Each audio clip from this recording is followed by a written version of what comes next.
찬미예수님, 가톨릭 평신도 이상금 마테오입니다. 오늘은 구약 성경에서 가장 유명한 이야기 중에 하나인 아브라함과 그의 아들 이삭에 관련된 성경을 같이 읽어보고 그 안에 담겨있는 놀라운 사실들 한번 차근차근 살펴보도록 하겠습니다. 먼저 아브라함이라는 인물에 대해서 살짝 살펴볼 텐데요. 아브라함이라는 인물, 익숙한 이름이지만 원래 아브라함의 이름은 아브람이었습니다. 아브람은 노아의 후손이었는데요. 노아의 방주 이야기는 누구나 아시죠? 창세기 9장 18절입니다. 방주에서 나온 노아의 아들은 셈과 함과 야펫이다. 노아의 아들인 셈의 족보는 이러하다. 테라는 70세 되었을 때 아브람과 나호르와 하란을 낳았다. 그러니까 노아의 아들인 셈, 그리고 셈의 족보를 따라가다 보면은 드디어 아브람이 나오는 거예요.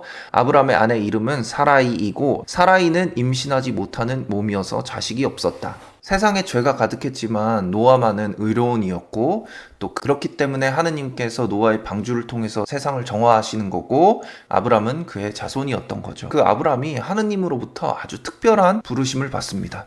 주님께서 아브람에게 말씀하셨다. 내 고향과 친족과 아버지의 집을 떠나 내가 너에게 보여줄 땅으로 가거라. 나는 너를 큰 민족이 되게 하고 너에게 복을 내리며 너의 이름을 떨치게 하겠다. 그리하여 너는 복이 될 것이다. 친족도 있고 아버지도 있고 이미 잘 살고 있었는데 갑자기 떠나라고 말씀을 하시면서 너를 큰 민족이 되게 하겠다고 말씀을 하시는 거예요. 아브라함은 하느님께서 떠나라고 하니까 떠납니다. 그때 아브라함의 나이는 무려 75살이었습니다. 창세기 12장 1절에서 4절까지의 이야기예요. 그리고 하느님이 또 말씀하세요. 하늘을 쳐다보아라. 내가 셀 수 있거든 저 별들을 세어보아라. 너의 후손이 저렇게 많아질 것이다. 아브라함은 자식이 없어요. 사라이는 임신할 수 없는 몸인데다가 나이는 90살이었어요. 그때 하느님께서 너의 자식이 저 하늘의 별들처럼 많아진다고 이야기를 하신 거예요. 그런데 아브라함은 그걸 믿었습니다.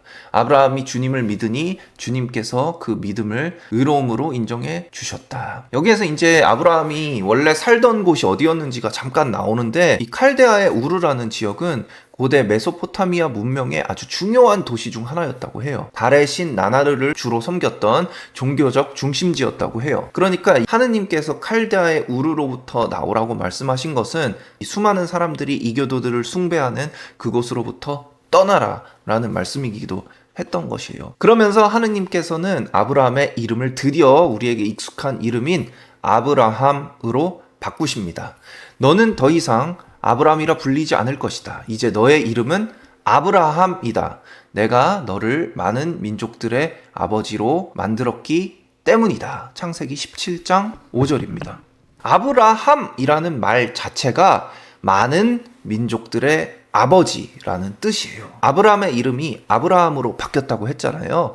성경에서 이름이 바뀌는 것은 어떠한 한 인물의 정체성, 본질, 사명 이런 것들이 바뀐다는 그런 의미를 가지는 경우가 많아요. 이것과 관련해서는 따로 영상이 있으니까 한번 참고해 보시면 좋겠습니다. 아브라함은 어떻게 생각했을까요? 난 자식이 한 명도 없는데 나의 후손이 저 하늘의 별들처럼 많아질 거라고 하고 내가 많은 민족들의 아버지가 될 거라고 하는 하느님의 말씀 믿기가 쉬웠을까요? 갑자기 떠나라고 하는 하느님의 말씀 듣기가 쉬웠을까요?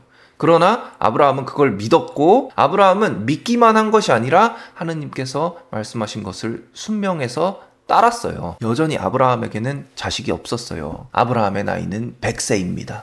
하느님께서는 기적을 일으키실 수 있는 분이시죠.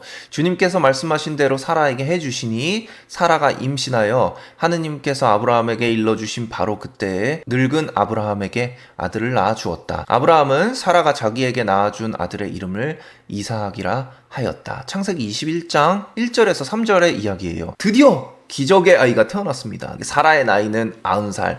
아브라함의 나이는 100살인데 그때 첫 아들이 태어났으니 얼마나 기뻤겠습니까? 얼마나 좋았겠습니까? 이삭의 탄생 자체가 하느님의 기적이었던 거죠. 그런데 문제가 있습니다. 여기서 어마어마한 일이 일어나죠. 하느님께서 아브라함을 시험해 보시려고 아브라함아 하고 부르시자 그가 예 여기 있습니다 하고 대답하였다.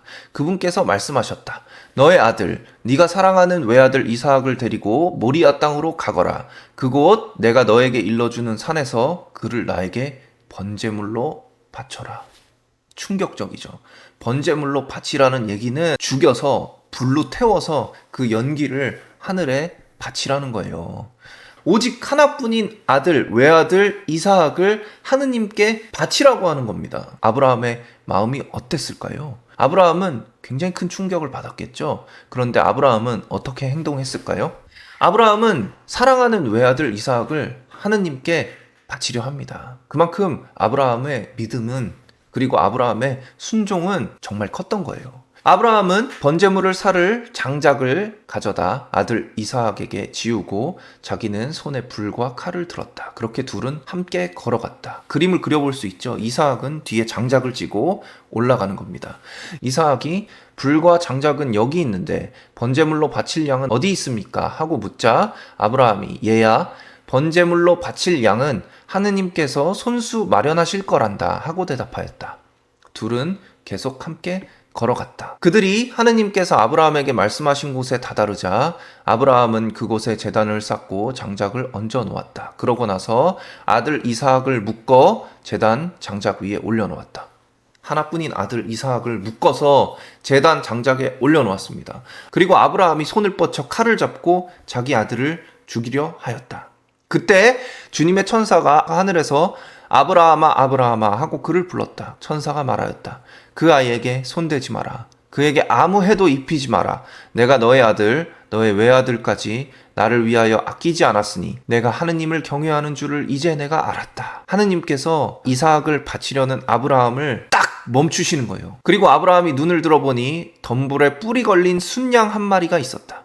아브라함은 가서 그 순양을 끌어와 아들 대신 번제물로 바쳤다. 아브라함은 그곳의 이름을 야훼 이레라 하였다. 그래서 오늘도 사람들은 주님의 산에서 마련된다고들 한다. 내가 나에게 순종하였으니 세상의 모든 민족들이 너의 후손을 통하여 복을 받을 것이다. 창세기 22장 4절에서 18절의 이야기입니다. 정리를 한번 해볼까요? 이삭이 등에다 장작을 짓고 아버지를 따라갑니다. 번제물이 어디 있는지 물어보긴 하지만 반항하거나 하지 않았어요. 아버지가 하자는 대로 이삭은 따라갑니다. 아브라함은 하느님께 순종하고 그분의 뜻을 신뢰하면서 올라갑니다. 그리고 하느님께 번제물을 바치려고 칼을 들었을 때 하느님께서는 아브라함을 멈추시고 손수 마련하십니다. 덤불에 뿔이 걸린 순양 한 마리를 주시고 하느님께서 대신 제물로 삼게 하시는 것이죠. 이 시기에 다른 많은 종교들이 인신공양이 굉장히 많았다고 해요. 사람의 목숨을 제물로 바치고 갓난아기의 목숨을 제물로 바치고 이런 것들이 이 당시 고대 종교에는 횡행했다고 해요. 그런데 이 이야기에서 하느님은 그런 분이 아니시라는 것을 보여줌과 동시에 하느님께서 우리의 믿음을 시험하실 수 있음도 동시에 보여주고 있는 거죠. 표면적으로 봤을 때 이 아브라함과 이삭의 이야기는 믿음과 순종에 관련된 이야기입니다. 하느님께서 우리에게 인간적으로 이해할 수 없는 시험을 하셨을 때 우리가 믿음으로 따르고 또 하느님께서는 우리의 믿음을 보시고 축복을 내려주시고 우리에게 모든 것을 마련해 주시고, 그런데 그게 전부가 아니죠. 그게 전부가 아닙니다. 저는 오랫동안 이게 전부라고 생각을 했어요. 사실 이 아브라함과 이삭 이야기는 먼 훗날 일어나게 될 예수님의 구원 사업을 미리 보여준 예형적인 이야기입니다. 이 이야기에 나왔던 요소들을 살펴보면서 그게 어떻게 예수님 이야기하고 연결이 되는지를 한번 볼게요. 이삭이라는 인물의 탄생부터 기적적이었죠. 그리고 동정녀로부터 태어난 예수님. 아버지 아브라함, 아들 이삭을 정말 사랑하고 소중하지만 하느님께 내어주려고 마음을 먹습니다. 우리 성부 하느님도 마찬가지예요. 성부 하느님도 외아들 예수 그리스도를 정말 사랑하지만 우리를 위해 내어주십니다. 아들 이삭은 아버지 아브라함을 따라가고 순종합니다. 아들 이삭은 희생에 순종하는 아들이었어요. 성부의 뜻에 따라 희생의 길을 가시는 그것에 순종하는 예수 그리스도의 모습을 미리 볼 수 있는 거예요. 장작을 지고 올라가는 이삭의 모습에서 고난을 짊어진 구세주, 우리 대신 십자가 나무를 스스로 지는 모습이 거기에 드러나는 거예요. 하느님께서 손수 마련하실 거란다. 그것처럼 예수 그리스도도 하느님께서 우리의 구원을 위해서 예비하시고 손수 마련해 주신 분이셨던 거예요. 이삭은 번제물이었죠. 예수 그리스도도 우리의 죄를 위하여 바쳐질 희생 제물이시잖아요. 이삭이 죽음의 순간에 있을 때 하느님께서는 아브라함을 멈추시고 이삭은 죽음을 면하게 되죠. 그리고 덤불에 뿔이 걸린 순양이 한 마리 있었잖아요. 이 순양이 대신 바쳐질 번제물, 즉 머리에 가시관을 쓰고 계신 예수 그리스도께서 우리 대신에 희생 제물이 되어서 돌아가시는 것을 미리 예표하는 이야기로 볼 수가 있어요. 아브라함의 이야기는 믿음과 순종에 관한 이야기가 맞아요. 그런데 그게 전부가 아닙니다. 구약의 많은 이야기들이 이래요.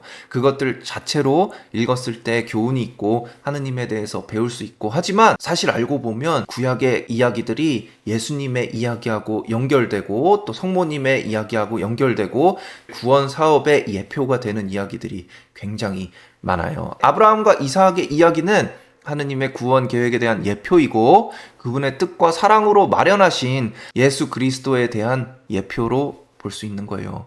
놀라운 이야기였던 거죠. 내가 나에게 순종하였으니 세상의 모든 민족들이 너의 후손을 통하여 복을 받을 것이다. 예수 그리스도도 아브라함의 후손이에요. 다윗의 자손이시며 아브라함의 자손이신 예수 그리스도의 족보, 마테오복음 1장 1절인데요. 즉 하느님께서 너의 후손을 통하여 복을 받을 것이다 라고 말씀해 주신 것이 결국 우리가 예수 그리스도를 통해서 구원을 받게 되는, 세상 모든 민족들이 아브라함의 후손을 통하여 구원을 받게 되는 것이 미리 창세기부터 드러나고 있는 것으로 이해할 수 있어요. 4세기에서 5세기 사이에 활동했던 교부인 성 아우구스티노가 이렇게 말씀하셨습니다. 이삭이 희생될 나무를 스스로 짊어진 것도 주님께서 십자가를 지신 것과 비슷한 모습입니다. 그리고 아브라함이 이삭을 죽이지 말라는 명령을 받은 후 대신에 그가 제물로 바친 순양은 무엇을 의미합니까? 이 순양은 예수님을 예표합니다. 예수님께서 십자가에 못 박히시기 전 유대인들에게 가시관을 쓰셨던 것처럼 이 순양은 덤불에 뿔이 걸려 있었습니다. 그러니까 이런 해석이 아주 오래된 전통적인 이해인 것이죠. 자, 오늘은 아브라함과 이삭에 관련된 이야기를 한번 살펴보았는데요. 다음에도 또 구약과 신약 성경 같이 읽어보고 여러분들과 나눠보겠습니다. 영상 유익하게 보셨다면 좋아요 눌러주시고 저를 위해 기도해 주십시오. 감사합니다.